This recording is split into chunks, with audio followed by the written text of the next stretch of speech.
Buenos días, jóvenes. ¿Me escuchan?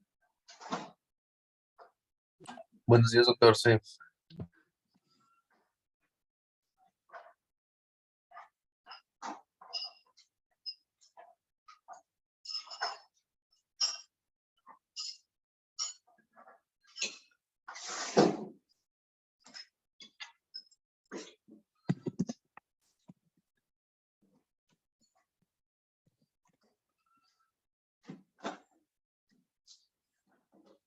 Buenos días, doctor. Sí, se escucha. Soy Mari Carmen Kuzma, delegada de este grupo y no tengo su número. ¿Me lo podría enviar, por favor, por chat de acá de Zoom?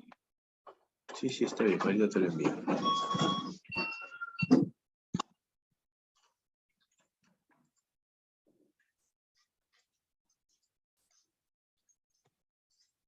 Ya, a ver, vamos a iniciar con la lista. 6. ¿Con qué apellido iniciamos? Cabrera, doctor. Cabrera Abarca José. Presente, doctor. Buenos días. Buenos días. Cabrera Aguinaga Giovanna. Presente, doctor. Buen día. Buen día. Castañeda Coronel Elsa. Presente, doctor. Buenos días. Buenos días. Castañeda Sánchez Ángel. Presente, doctor. Buenos días. Buenos días. Celi Castro Adriana. Presente, doctor. Buenos días. Celis Cortés Diana. Presente, doctor. Buenos días. Buenos días. Cerrillo Niño Renzo. Presente, doctor. Buenos días. Buenos días. Chapoñán Mel Ángela. Presente, doctor. Buenos días. Buenos días. Chapoñán Mel Camila. Presente, doctor. Buenos días. Buenos días. Cueva Puelles Lisette. Presente, doctor. Buenos días. Buenos días. Cusma Cubas Mari Carmen. Presente, doctor. Buenos días. Buenos días. Dávila Coronado Carlos. Buen día, doctor. Presente. Bien, buen día. Dávila Vázquez York. Doctor, buenos días. Disculpe la tardanza, problemas con mi internet desde ayer. Ok, no te preocupes. Dávila Vázquez, ya. De la Cruz creo que es otro grupo, ¿no? Sí, doctor. Ya, entonces hasta Dávila. Todos presentes. Vamos a guardar asistencia. A ver.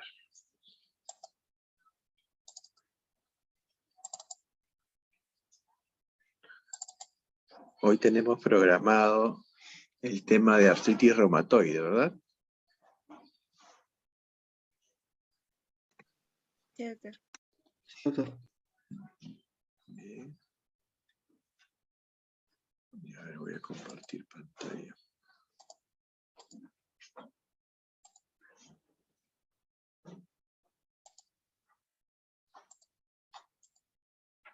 ¿Ahí pueden ver mi pantalla? Sí, doctor. Sí, doctor. Sí se observa. Ya, perfecto. Bien, entonces hoy día vamos a hablar acerca de la artritis reumatoide. Un tema definitivamente importante.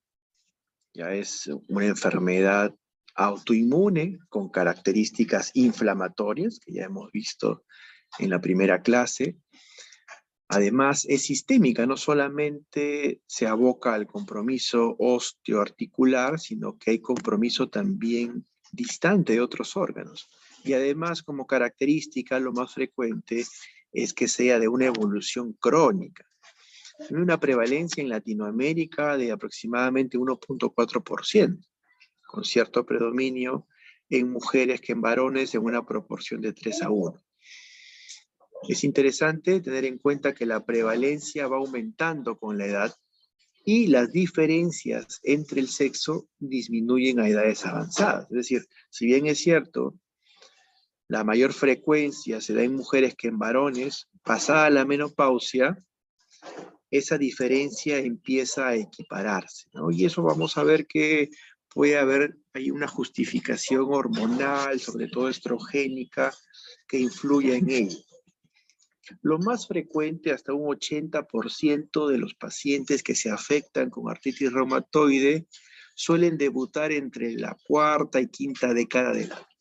Es lo más frecuente, sin embargo, podría también aparecer en edades más tempranas o incluso en edades más tardías. Y algo importante también que debemos tener en cuenta es la predisposición genética que existe. La literatura menciona que 4 veces más se da en pacientes que tienen un familiar, sobre todo de primer grado, papá, mamá, hermanos con artritis reumatoide. Entonces tienen una mayor predisposición a padecer. ¿Por qué es importante que nosotros podamos entender esta patología?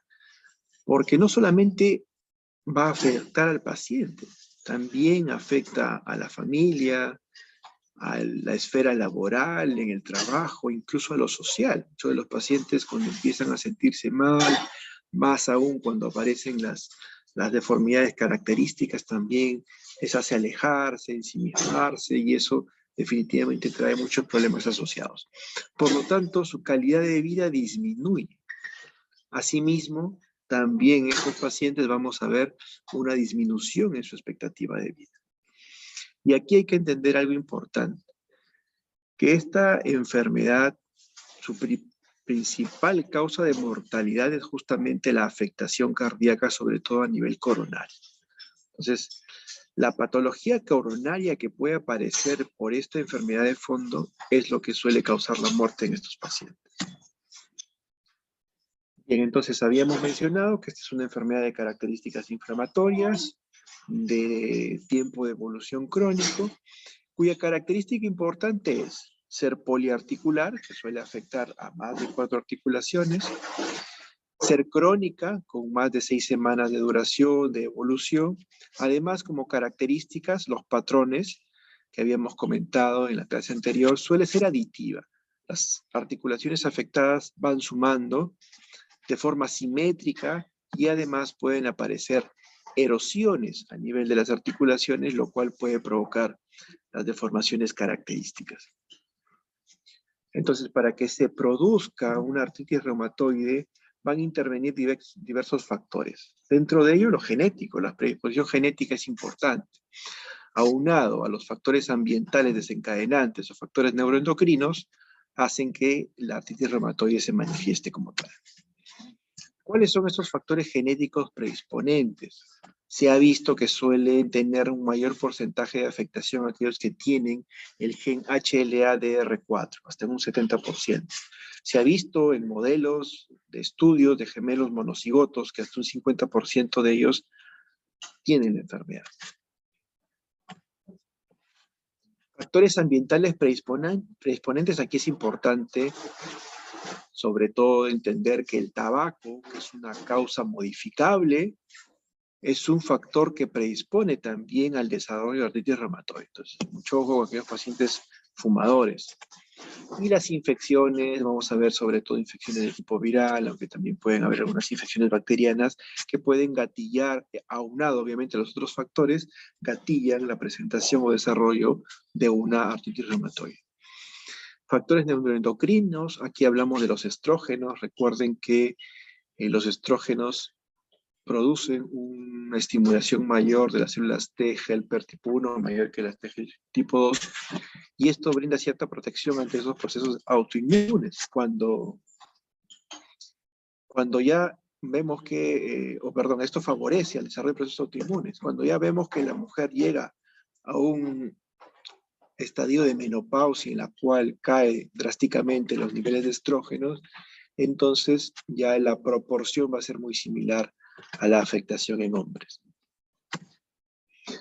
Entonces, el hecho de asociar factores genéticos, raza, género, presencia de genes, con diferentes desencadenantes como pueden ser infecciones bacterianas, virales, el tabaquismo, todo esto contribuye a que haya una pérdida de la tolerancia inmunitaria y por ende haya todo un desorden inmunológico que dé lugar al desarrollo de artritis reumatoide.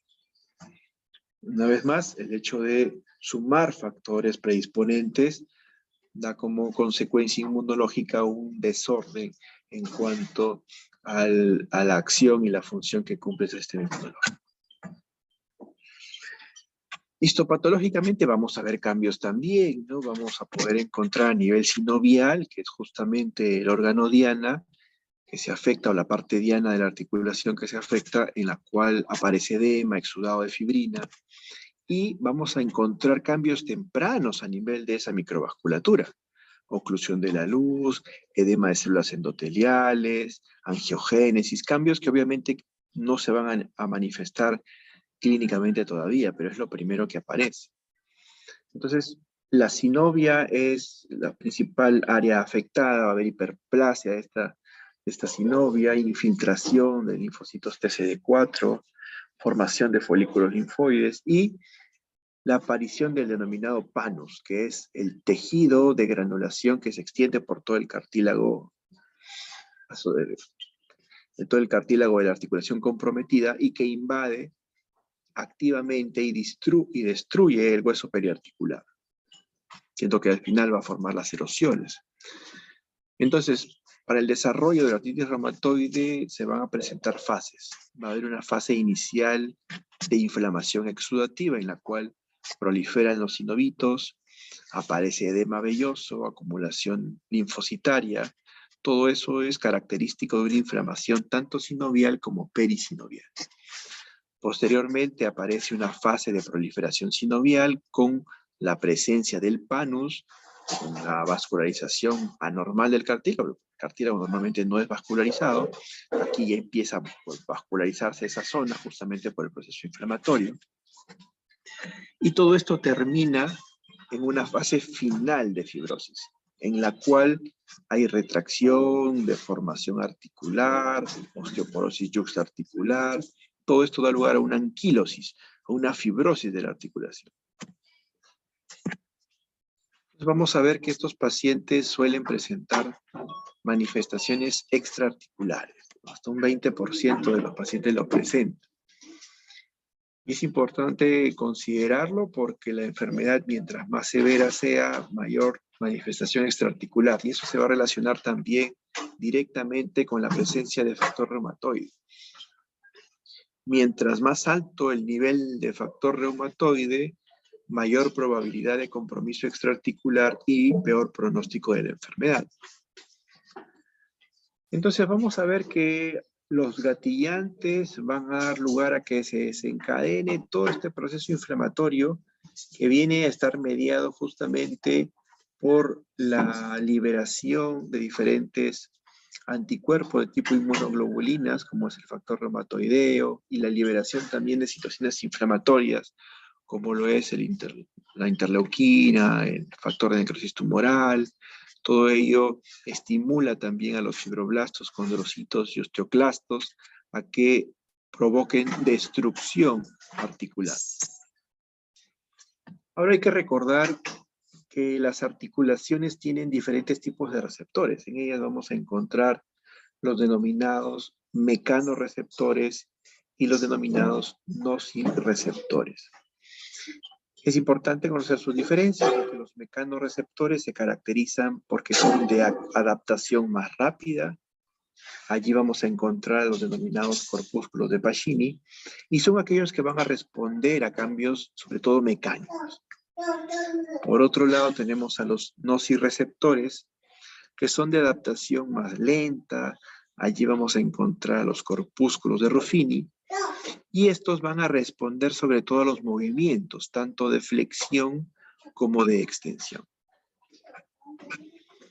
Entonces, cuando se despierta una respuesta inmune por activación de los linfocitos, hay sensibilización de terminaciones nerviosas.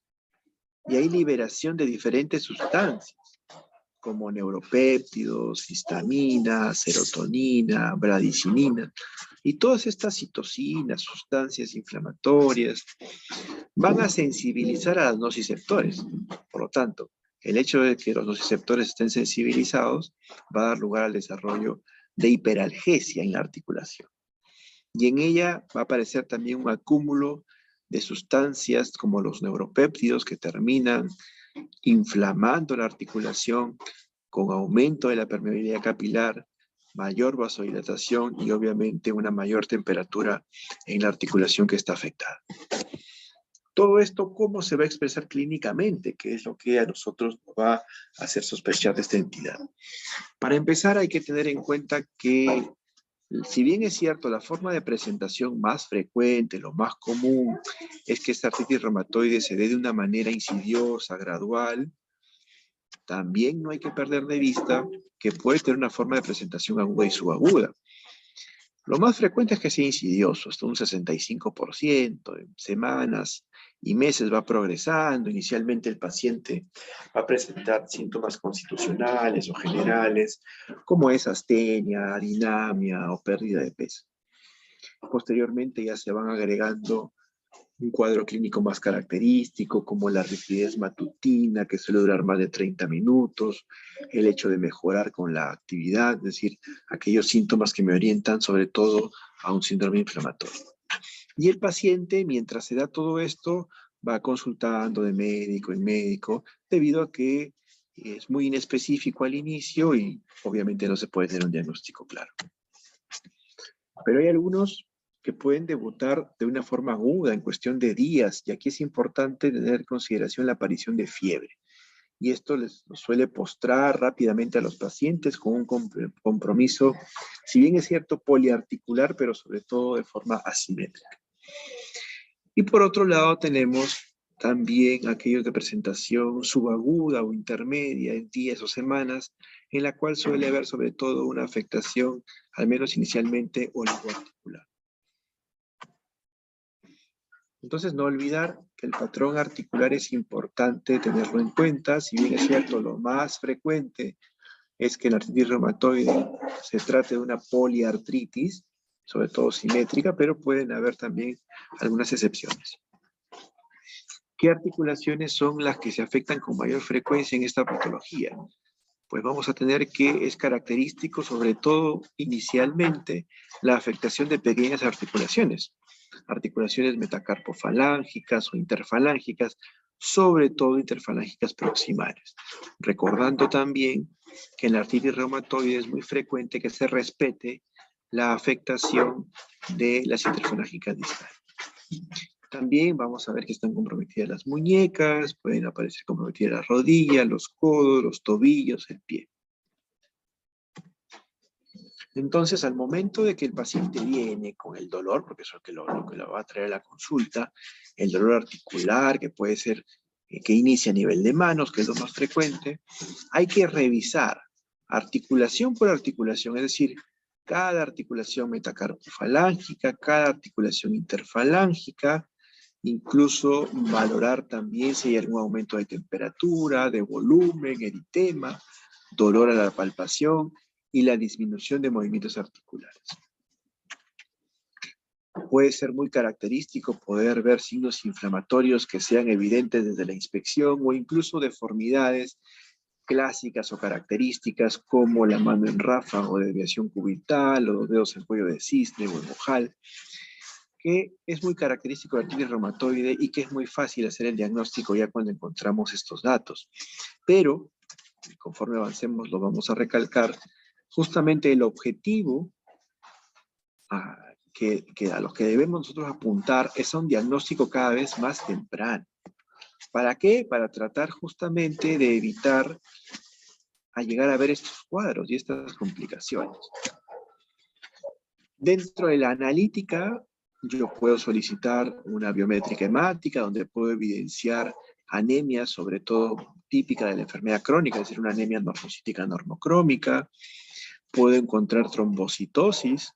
Recuerden que las plaquetas funcionan también como reactantes de fase aguda. Y así como la BCG y la PCR en un proceso inflamatorio agudo o crónico pueden estar incrementadas, igual las plaquetas. Por eso es que podemos encontrar trombocitosis en estos pacientes y obviamente aumento de la BCG y del PCR. Es importante también considerar el factor reumatoide. Este tiene una sensibilidad del 60%, pero una especificidad que llega al 80%.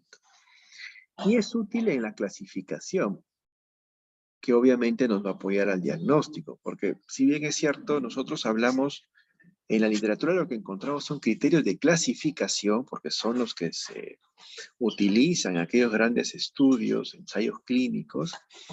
Sin embargo, en la práctica clínica lo adaptamos como criterios diagnósticos. Entonces, el factor reumatoide es importante para llegar justamente al diagnóstico y también para el pronóstico. Ya les había mencionado que a mayor valor de factor reumatoide o peor pronóstico, mayor probabilidad de compromiso extraarticular.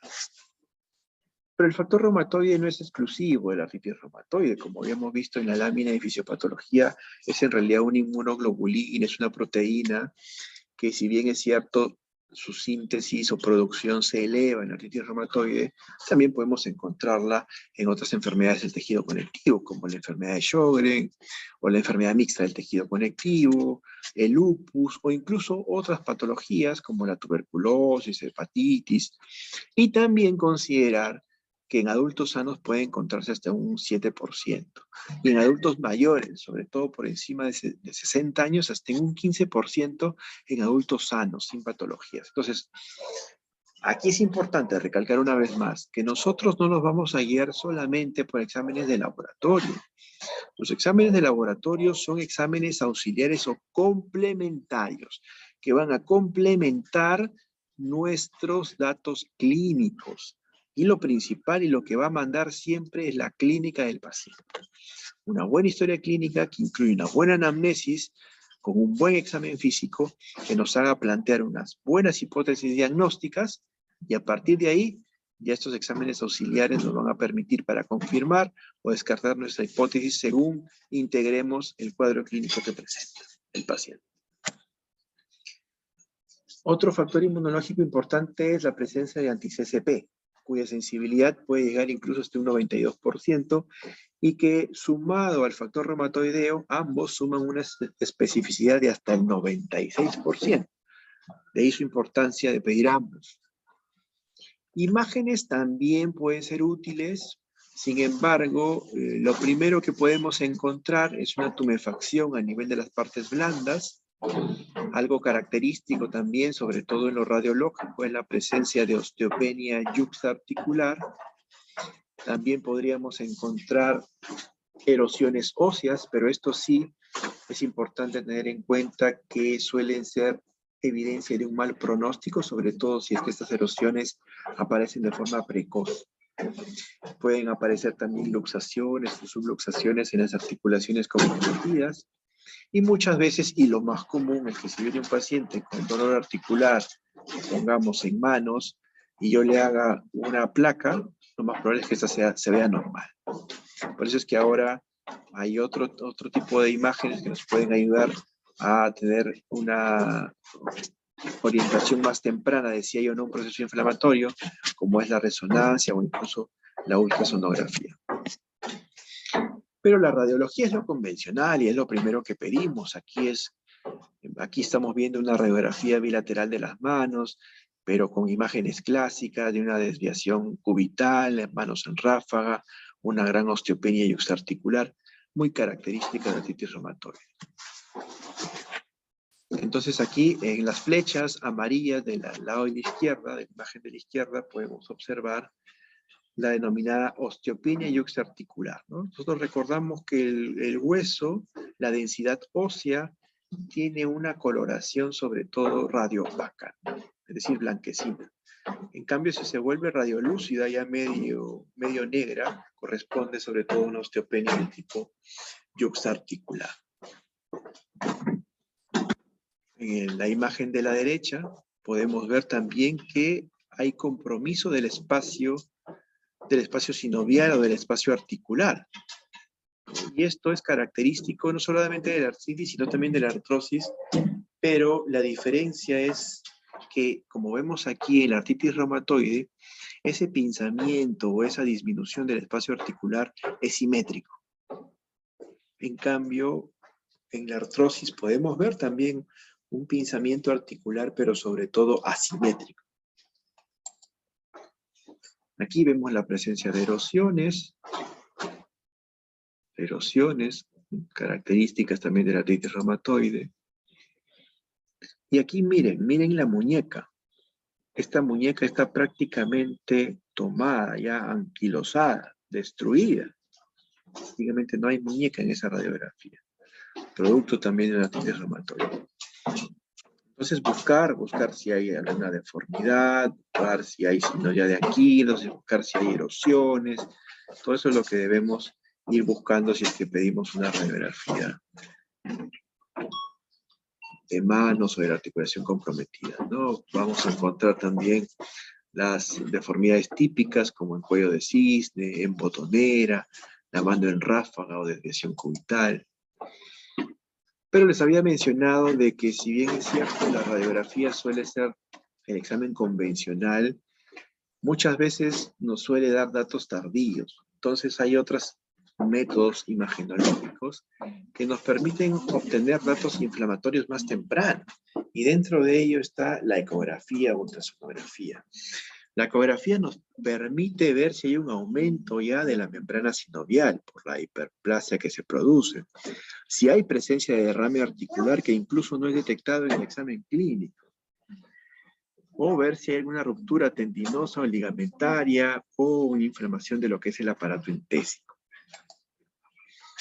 Y mucho mejor aún sería incluso agregarle Doppler a esa ecografía, que es lo que denominamos una ecografía Power Doppler, en la cual nos permite ya ver si hay una sinovitis subclínica, es decir, si hay una inflamación en la sinovia que no se expresa todavía clínicamente, es decir, con los característicos signos de flogosis de la articulación, calor, rubor, ¿no? Puede que el paciente tenga un poco nada más de dolor, pero si yo ya evidencio sinovitis, ojo que ese sí sería un dato muy importante, incluyendo también el aumento de la vascularización sinovial.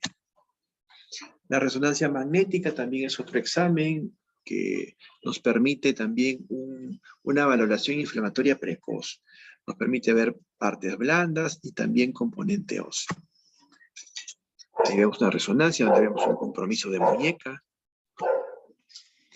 Y había mencionado que en la artritis reumatoide también suele haber un compromiso extraarticular, por eso que es una enfermedad considerada también sistémica.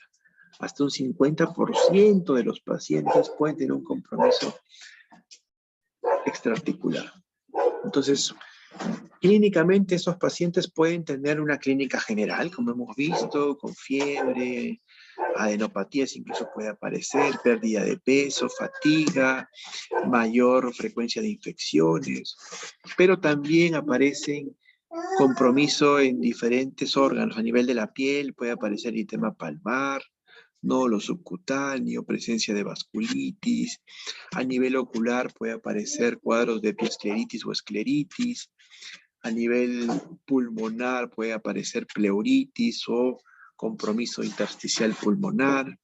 A nivel cardíaco también puede aparecer pericarditis o compromiso coronario, que hemos visto que es la principal causa de mortalidad en estos pacientes. A nivel neuromuscular vamos a ver afectación, neuropatías por atrapamiento, neuropatías periféricas, la mononeuritis múltiple.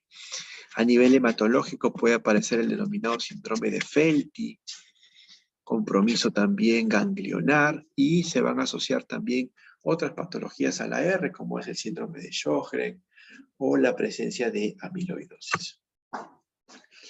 Los nódulos reumatoideos son una manifestación extraarticular de la artritis reumatoide, que puede presentarse entre un 20 a 30% de los pacientes, e indican también un peor pronóstico, ya que se asocian con un factor reumatoideo elevado. Pero hay que considerar también que no es exclusivo de la R, sino que también podemos verlo en otros problemas autoinmunes, como el lupus eritematoso, por ejemplo. ¿Dónde encontramos estos nódulos reumatoideos? Lo más frecuente y lo más visible es a nivel de los codos o a nivel del tendón de Aquiles. Sin embargo, pueden aparecer en cualquier órgano. Pueden aparecer en el hueso, a nivel del tracto gastrointestinal, a nivel de la laringe, a nivel del corazón, de los pulmones, etc.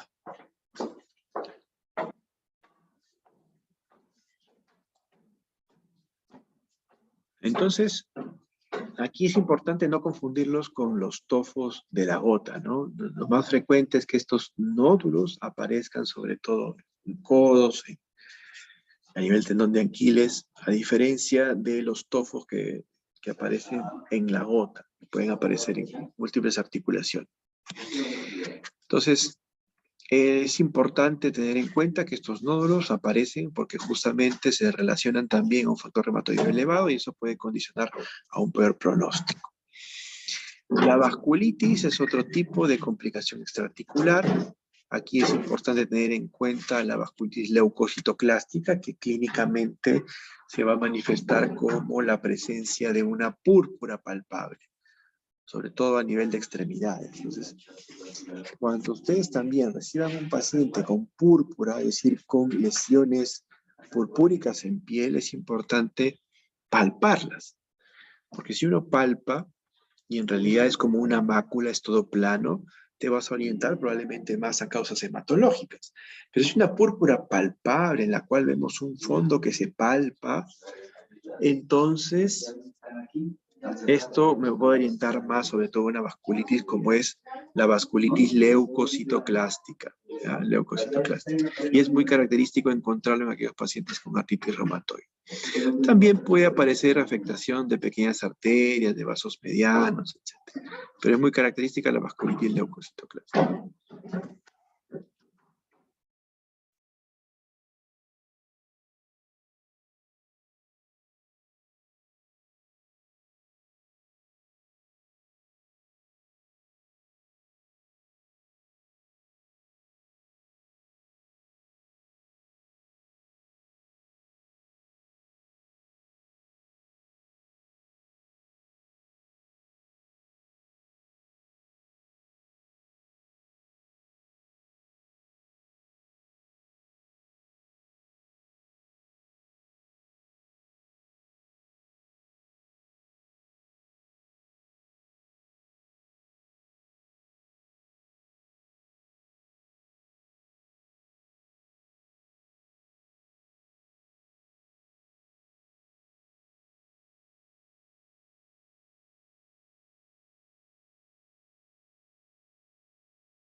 Bien, las vasculitis, que también pueden aparecer como una manifestación extraarticular de la artritis reumatoide, suelen aparecer incluso en formas agresivas, con necrosis, sobre todo a nivel distal, en los necios unguiales, en el pulpejo de los dedos, como podemos ver en la imagen. Puede haber compromiso pulmonar también a nivel de la pleura, a nivel del intersticio pulmonar, pueden aparecer nódulos pulmonares, inflamación del parénquima pulmonar, arteritis a nivel del pulmón o incluso afectación de la vía aérea. Entonces podemos encontrar nódulos pulmonares que pueden cavitarse o incluso pueden resolverse solos, constituyendo el denominado síndrome de Kaplan, ellos con AR y presencia de nódulos. Pero es importante nunca olvidar, de todas maneras, descartar un carcinoma broncogénico que puede coexistir. A nivel cardíaco es frecuente la afectación de pericardio en forma de pericarditis, pero también puede afectarse el miocardio, incluso el endocardio. Neuropatía por artritis reumatoide también se va a ver con frecuencia. Entonces aquellos pacientes ya con AR, obviamente es mucho más fácil poder tenerlo en cuenta si es que ya presentan hormigueo, acorchamiento, pérdida de la fuerza, torpeza para realizar algunos movimientos, plantear una neuropatía asociada a esa artritis reumatoide, que puede ser a nivel del túnel del carpo, etc. A nivel ocular puede aparecer una queratoconjuntivitis seca, el denominado síndrome de Sjögren, que se suele asociar mucho a un Sjögren secundario, que se asocia a artritis reumatoide. Puede aparecer epiescleritis o incluso la denominada escleromalacia perforante, con perforación del globo ocular porque se va adelgazando la esclera. El Sjögren entonces se va a asociar mucho a artritis reumatoide. Es característico encontrar la serostomía, una presencia de seroftalmia, lo que es muy característico clínicamente para sospechar esta entidad. A nivel renal, indirectamente la artritis no ocasiona daño renal. Como hemos mencionado, así como el Sjögren se asocia mucho a R, también la amiloidosis se asocia a una R crónica. Y esa amiloidosis sí que puede provocar compromiso renal y proteinuria, hematuria, etc.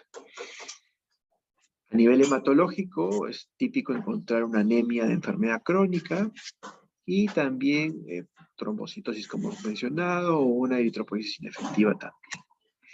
El síndrome de Felty es característico, sobre todo cuando se cumple la asociación de artritis reumatoide, presencia de esplenomegalia y citopenias, es decir, neutropenia, lo cual va a dar lugar a que estos pacientes tengan una mayor predisposición a sufrir infecciones, sobre todo infecciones por gérmenes gram positivos. Bien, ahora en cuanto al diagnóstico, en 1987 se dieron los criterios de clasificación de la R dado por el Colegio Americano de Reumatología. Aquí se consideraban 7 criterios clínicos. La rigidez matutina, que hasta ahora es importante tenerla en cuenta, la presencia de artritis de 3 o más grupos articulares, artritis en las articulaciones de las manos, que tenga un patrón simétrico, la aparición de nódulos reumatoides, el factor reumatoideo en suero y alteraciones radiológicas típicas. Ello tenía una especificidad que podía llegar al 95%, así como una especificidad, una sensibilidad y especificidad que podían llegar hasta el 95%. Sin embargo, era más fácil poder detectar a un paciente con AR, pero ya en estadios tardíos. Entonces, esto se revisó, se cambió, porque justamente el objetivo es determinar a un paciente con artritis reumatoide en estadios más tempranos. Entonces, se dan los criterios del 2010, donde nos permite también tener un diagnóstico más temprano de esta entidad, en la cual vamos a ver que se hicieron algunos cambios, ya se excluyen las imágenes, se excluye la presencia de nódulos, incluso la presencia de rigidez. ¿Qué es lo que se tiene en cuenta? En primer lugar, ¿quiénes van a entrar a este score? ¿Quiénes deben ser examinados? En primer lugar nos dicen, todo paciente que tenga al menos una articulación con clínica de sinovitis. Si ya tengo un paciente que me viene con dolor articular, supongamos que es de pequeños vasos, y veo que tiene basta con un par de articulaciones pequeñas con compromiso inflamatorio, es un paciente que tiene que ingresar de todas maneras para descarte de artritis reumatoide y se le tiene que aplicar este score. O aquellos con sinovitis que no pueden ser explicadas por otro diagnóstico, también se les debe aplicar. ¿Y qué es lo que hay que considerar o qué es lo que hay que evaluar? Las articulaciones comprometidas. Y cada una de ellas va a tener un peso, un puntaje. En la serología, como ven, ya no solamente se toma en cuenta el factor reumatoideo, sino también el anti-CCP. Y cada uno de ellos tiene un peso dependiendo también del título que tenga. La duración de sinovitis, el tiempo, también se toma en cuenta, y la presencia de reactantes de fase aguda. Si obtenemos 6 de los 10 puntos, entonces al paciente lo consideramos como artritis reumatoide. Entonces, una vez más, si tenemos un paciente, aquí un resumen de lo que se ha mencionado, paciente que viene con un dolor articular, inflamatorio, con características inflamatorias. Doctor, amanezco con las manos rígidas y esta rigidez me dura 1 hora. O a veces se me hincha este dedo, me duele, se pone caliente, un dedo de la mano, 2, 3 o 4, en fin. Lo primero que hay que hacer es ver. Serología es importante tenerla en cuenta, ¿no? Si ya la serología me sale positiva, obviamente me va a orientar a una R. Si me sale negativa, es importante ver el tiempo de evolución. Si es mayor de 6 semanas, también me va a orientar sobre todo a una R. Si es menor de 6 semanas, veo los reactantes de fase aguda también.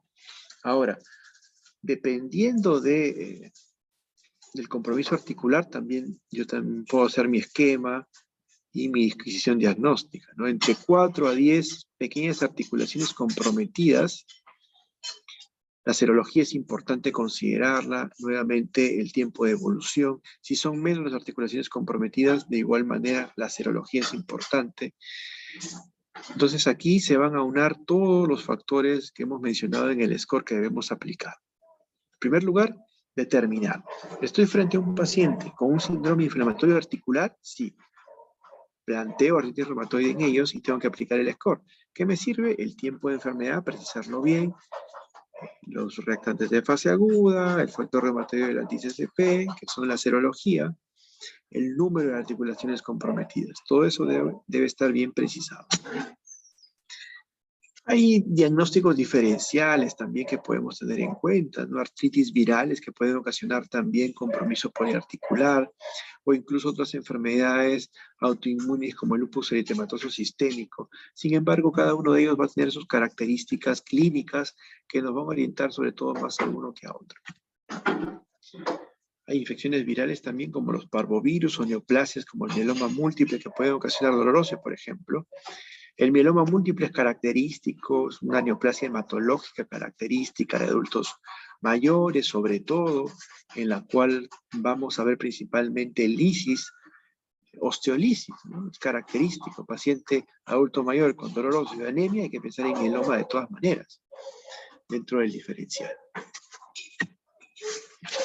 Bien, entonces hemos mencionado también que hay factores de mal pronóstico en los pacientes que padecen artritis reumatoide. Dentro de ellos justamente el tratamiento tardío. Y el tratamiento tardío porque ese es un diagnóstico tardío. Por eso lo importante y el objetivo y a lo que apuntamos con ustedes también, que van a ser los primeros en tener contacto con los pacientes porque van a ser los médicos de atención primaria, al menos inicialmente cuando recién termine, son detectar esos pacientes con posible diagnóstico de artritis reumatoide para justamente evitar un tratamiento tardío. Otro factor de mal pronóstico vendría a ser un aumento de los niveles de anti-CCP y de factor reumatoideo, o la presencia de una enfermedad erosiva temprana, o la presencia de manifestaciones extraarticulares. Entonces, todo esto hay que tenerlo bien presente en los pacientes con AR, ya que condicionan a un peor pronóstico.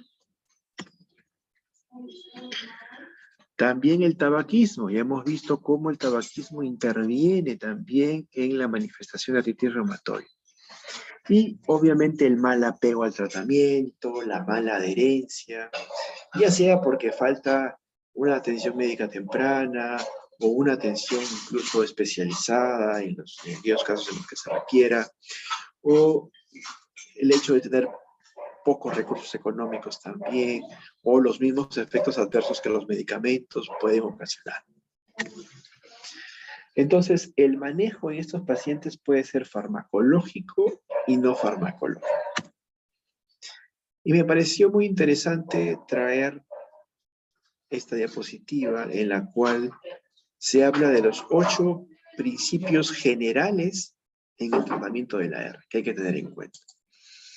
En primer lugar, a lo que apuntamos es un diagnóstico temprano, precoz, y a partir de ahí, un tratamiento oportuno. Definitivamente estos pacientes ameritan una evaluación por el reumatólogo, que es el especialista en esta entidad. Sin embargo, aquellos que pueden hacer el diagnóstico e incluso el seguimiento van a ser los médicos clínicos, nosotros como internistas o ustedes como médicos generales de atención primaria. El tratamiento tiene que estar dirigido hacia el objetivo que yo me planteo o hacia los objetivos que yo me planteo. Además, el tratamiento debe ser individualizado, ya que todos los pacientes no tienen las mismas condiciones. Hay que valorar también las comorbilidades del paciente. No olvidarse, todos los medicamentos suelen tener efectos secundarios y por ayudar a un problema podemos descompensar otro. Entonces, también hay que tener en cuenta eso. Y el seguimiento periódico que hay que hacerle. Muy bien, yo le diagnostiqué a R, le inicié tratamiento o lo mandé con el reumatólogo y ya nunca más lo vuelvo a ver. No. Señor, lo ve el reumatólogo y regresa por aquí. O señor, inicia el tratamiento y regresa en tanto tiempo. Entonces, el seguimiento periódico es importante. Y sobre todo, adaptado a la realidad de la práctica clínica. No es lo mismo, obviamente, que tú manejes una AR en tu centro de salud, donde de repente solamente puedes tener un AINE, a que es un paciente que sí amerite una terapia un poco más compleja y tengas que manejarlo, pues, en un hospital más grande o más complejo. O no es lo mismo leer una guía que te da super tratamientos que se utilizan en Europa o en Estados Unidos, y pues si acá no tienes esos medicamentos, ¿no? Entonces, hay que adaptarlo a nuestra realidad. El objetivo es lograr la remisión de la enfermedad, apagar la enfermedad, o al menos lograr un bajo nivel de actividad donde el paciente pueda sentirse tranquilo y mejorar su calidad de vida. Esto nos va a permitir mejorar los síntomas, disminuir daño y destrucción articular, prevenir la limitación funcional y obviamente lo que les comentaba, mejorar la calidad de vida. Entonces, ya no queremos hacer el diagnóstico de AR viendo estas imágenes. Hay que más bien evitar que estas imágenes se produzcan. En cuanto al manejo farmacológico que tenemos, aquí vamos a utilizar a los denominados fármacos modificadores de la enfermedad, los FAMES, que van a ser convencionales, dentro de ellos el metotrexate, que es el clásico, pero también ahí encontramos a la sulfasalacina, a la leflunomida o a algunos antimaláricos como la hidroxicloroquina. Y por otro lado también tenemos los FAME biológicos, en la cual se incluyen las terapias anticitoquinas y anticelulares.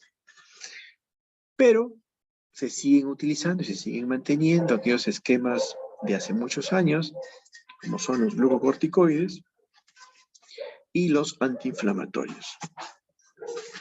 Los AINES, estos antiinflamatorios no esteroideos, es importante ya que se suelen usar desde el inicio de la patología porque su función justamente es bloquear la inflamación y mejorar el dolor. Entonces el paciente te viene porque tiene dolor, que es lo que le está incomodando. Entonces los AINES siguen siendo de primera línea. Lo que sí se aconseja es que ni bien uno diagnostica artritis reumatoide, debe iniciar con un fármaco modificador de la enfermedad. Pero a ello le puedes agregar un AINE. El AINE para que logre un efecto mucho más precoz. Sin embargo, el fármaco modificador de la enfermedad es el que va a permanecer por más tiempo y su efecto suele demorar entre unas 4 o 6 semanas. Es por eso es que se hace la denominada terapia puente, es decir, iniciamos con otro medicamento que tenga una acción más rápida para calmar el dolor, asociado al medicamento que va a quedar ya de mantenimiento. Pues podemos usar los diferentes AINES, diclofenaco, celecoxib, naproxeno. Pero la recomendación, ¿cuál es? Que se utilice solamente por periodos cortos, no por mucho tiempo, tampoco los AINES. Recuerden que los AINES también pueden tener diferentes efectos secundarios. Pueden afectar a la presión arterial, pueden también condicionar a trastornos gastrointestinales. Mucho cuidado con aquellos pacientes que han tenido un sangrado digestivo prontamente o tienen diagnóstico de una falla cardíaca. Y también importante utilizar la dosis mínima eficaz. Entonces, empiezo con una dosis pequeña, puedo ir escalando, pero la dosis más pequeña con la que el paciente me tolere y esté tranquilo, esa es la que debo usar. Los esteroides también es importante tenerlos en consideración, se pueden usar junto con los modificadores de la enfermedad, también me alivian el dolor y la inflamación, pero sí es importante tener en cuenta que aquí las dosis que vamos a usar son dosis bajas, no inmunosupresoras, porque el corticoide puede tener una acción inmunosupresora y además antiinflamatoria. Y aquí el paradigma o el modelo de todos los corticoides es la prednisona. Y la dosis de prednisona inmunosupresora es de 1 miligramo kilo por peso día. Es decir, si yo tengo un paciente de 70 kilos y yo lo que quiero lograr es una acción inmunosupresora, como es en el caso, por ejemplo, de lupus, entonces ese paciente debería recibir 70 miligramos diarios de prednisona. Pero en el caso del AR, yo no quiero una acción inmunosupresora del corticoide. Yo lo que quiero es una acción antiinflamatoria. Entonces, reduzco mi dosis a 0.5 miligramos kilo día o menos. Pues si el paciente pesa 70 kilos, no debe recibir 70, sino 35, o de repente puedo iniciar con 20. De igual manera, el menor tiempo posible. También se pueden utilizar por periodos más largos, pero dosis incluso mucho más pequeñas. Tener en cuenta efectos secundarios.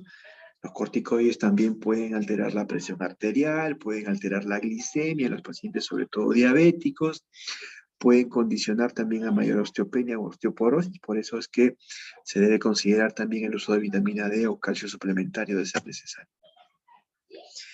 Y los fármacos modificadores de la enfermedad son aquellos que definitivamente deben iniciarse desde que se hace el diagnóstico de AR. Se tiene que iniciar sí o sí. ¿Ya? Eso que les quede clarísimo.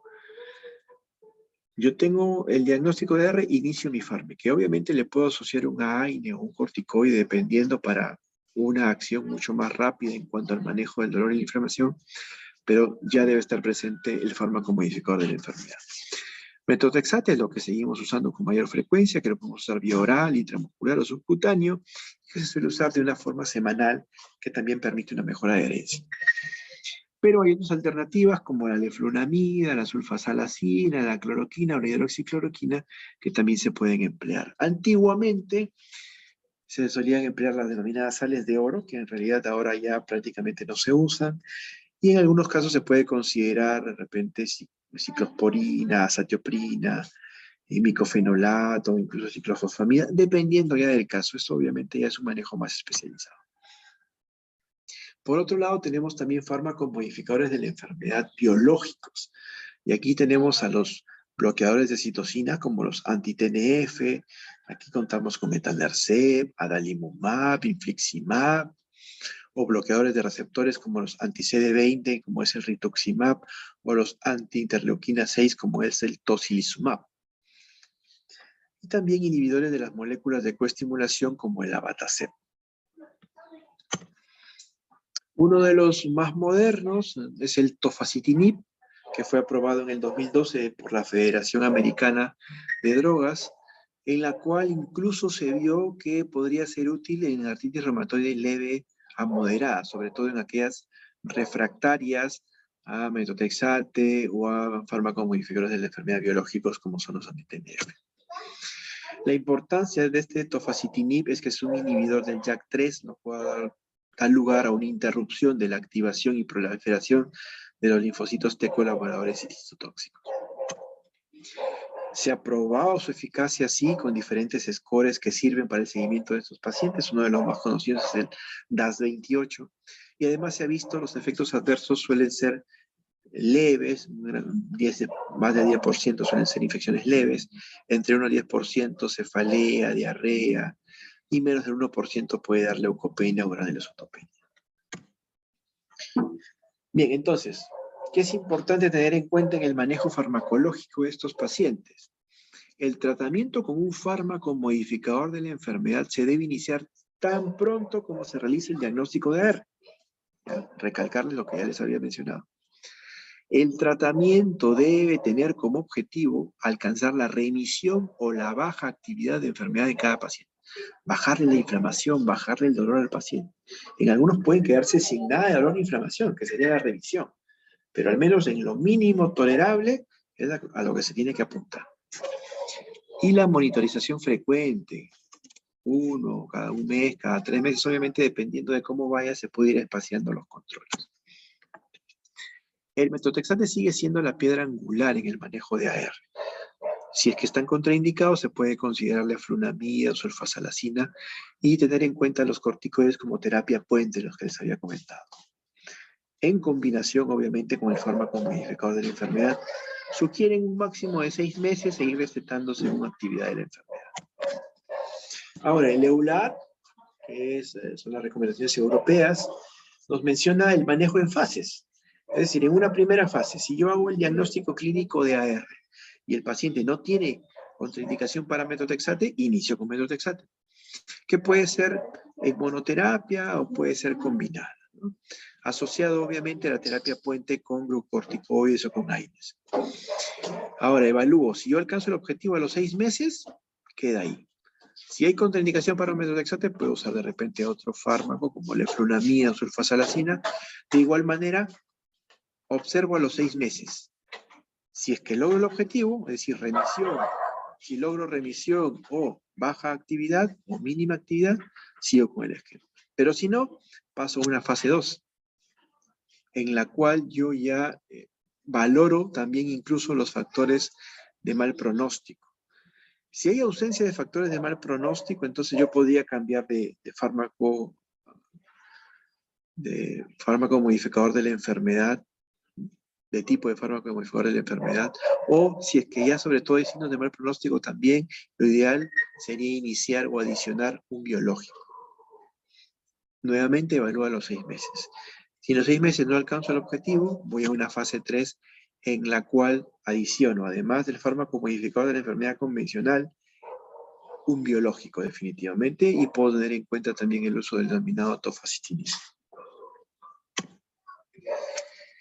Pero recordar que no solamente el manejo es farmacológico, también hay un tratamiento no farmacológico y que debe iniciar con la educación del paciente. El paciente tiene que entender qué es lo que tiene, cuáles son las complicaciones a las que él puede estar sujeto y las cuales se deben evitar. Por lo tanto, el paciente debe poner de su parte en cuanto a adherencia del tratamiento, en cuanto a su seguimiento. Y no es cuestión de que ya se sienta bien y se descuide y se olvide. El paciente tiene que ser consciente de lo que tiene. También hay férulas o calzados que pueden ser útiles también en cuanto al manejo no farmacológico. Entonces, recordar que la artritis reumatoide es una enfermedad inflamatoria sistémica, crónica, multifactorial, que tiene un importante componente genético, que suele afectar más a mujeres que a varones y que lo más frecuente es que tenga un inicio insidioso, cuyo curso suele ser muy variable y que tiene característicamente una afectación poliarticular, simétrica y crónica. El diagnóstico clínico ya lo hemos visto utilizando los criterios últimos que se dieron en el 2010, y hay que tener en cuenta que dentro de las imágenes es muy importante, sobre todo para el diagnóstico más temprano, la ultrasonografía, sobre todo el Power Doppler, incluso la resonancia magnética. Valorar siempre los factores pronósticos. Un diagnóstico más tardío es un peor pronóstico. Tiene que tener este paciente una valoración por el especialista, que en este caso es el reumatólogo. Y se debe complementar con un manejo también no farmacológico. En realidad el manejo es multidisciplinario, en la cual no solamente interviene el reumatólogo, el médico clínico, sino también la fisioterapia, los médicos de medicina física y rehabilitación, los cirujanos, incluso los traumatólogos cuando hay que hacer alguna corrección quirúrgica. Entonces, ¿cuándo referir tempranamente a mi paciente? ¿A quiénes yo lo voy a mandar al médico reumatólogo? Porque estoy sospechando una R. Claro, aquel que me cumple criterios, pero ¿quiénes deben encajar en estos criterios? Aquellos que tienen sobre todo signos de sinovitis, en la cual yo no encuentre otra explicación. O si yo encuentro 3 o más articulaciones comprometidas con signos inflamatorios, un esquistes positivo, una rigidez matutina de características inflamatorias, esos pacientes deben ser derivados prontamente para descartar una artritis reumatoide. La rigidez articular es entonces importante tenerla en cuenta. Es una rigidez matutina, con características inflamatorias. Mejora con la actividad, pero empeora con el reposo. El paciente puede decirle, doctor, yo amanezco con la mano engarrotada, entumidas, los anillos no me quedan, se me hinchan los dedos, no puedo empuñar. Mucho ojo a eso. Muy bien. Hasta ahí, ¿preguntas o comentarios?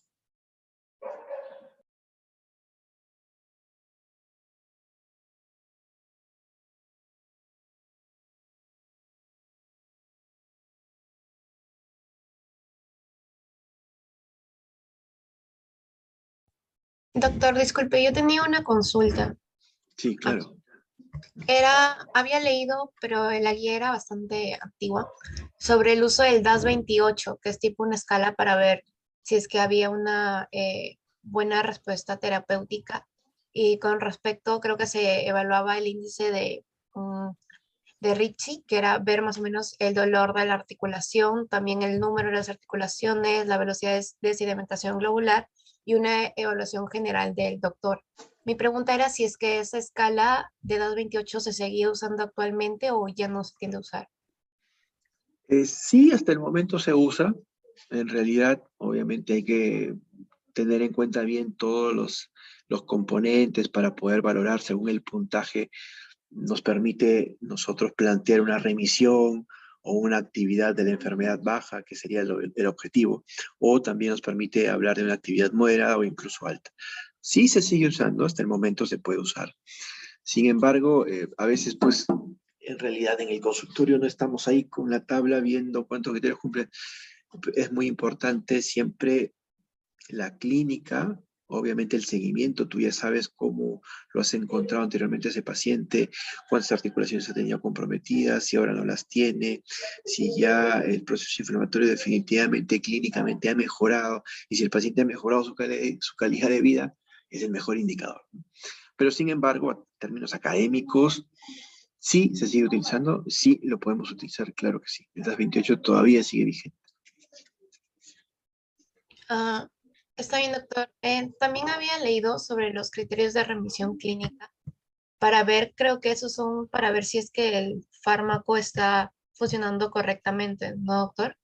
Sí, claro. Recuerden que el objetivo justamente es eso, llegar a la remisión o a la más mínima actividad de la enfermedad. Así es, ese es el objetivo al que apuntamos. Está bien, doctor. Gracias.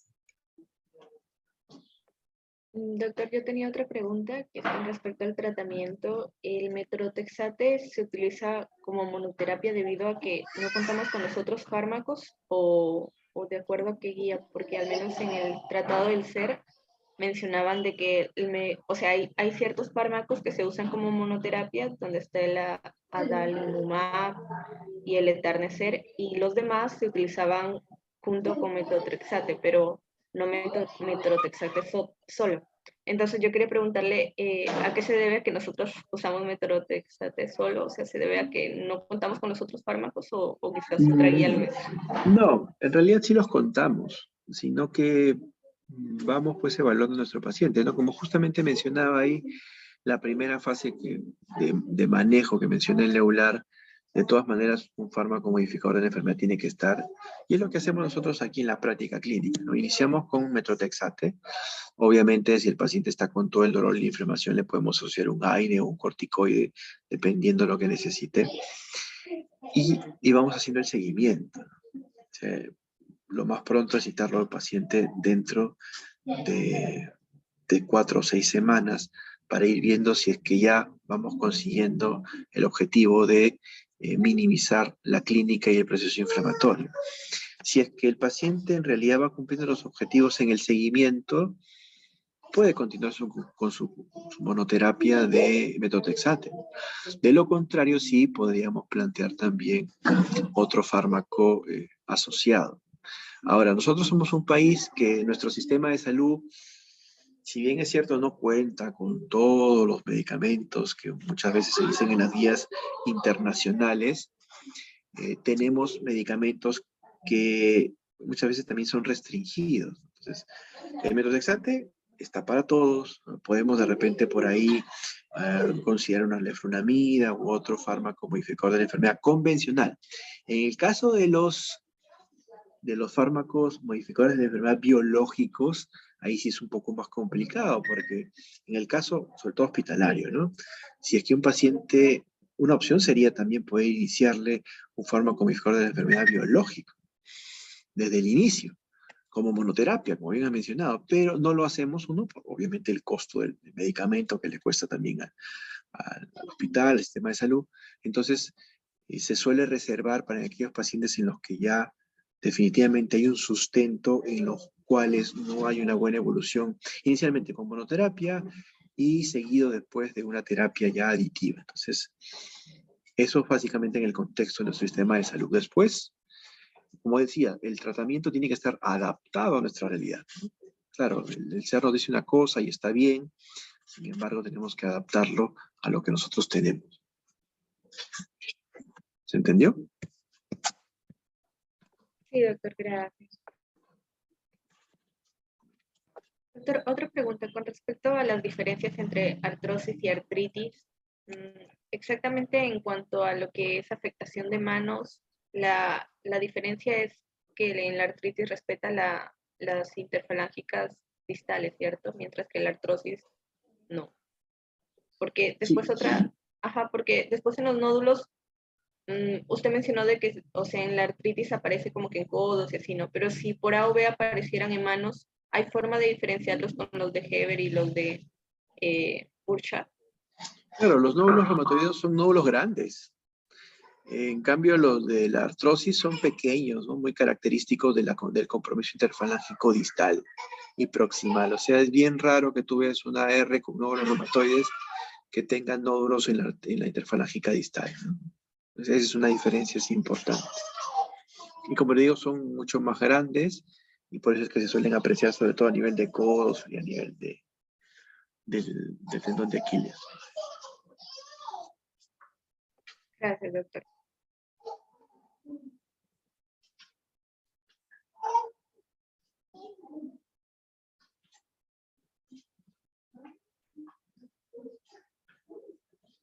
¿Alguien más?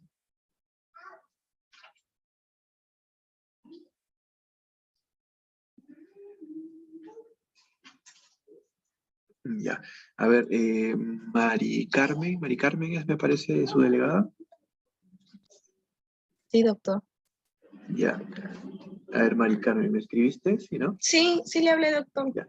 Entonces yo voy a mandarte al WhatsApp un caso clínico para que lo socialices con tus compañeros, ya, y lo puedan armar. Hay dos cosas básicamente que solicito, que es armar sus hipótesis diagnósticas y su plan de trabajo, ¿ya? Tanto diagnóstico como terapéutico.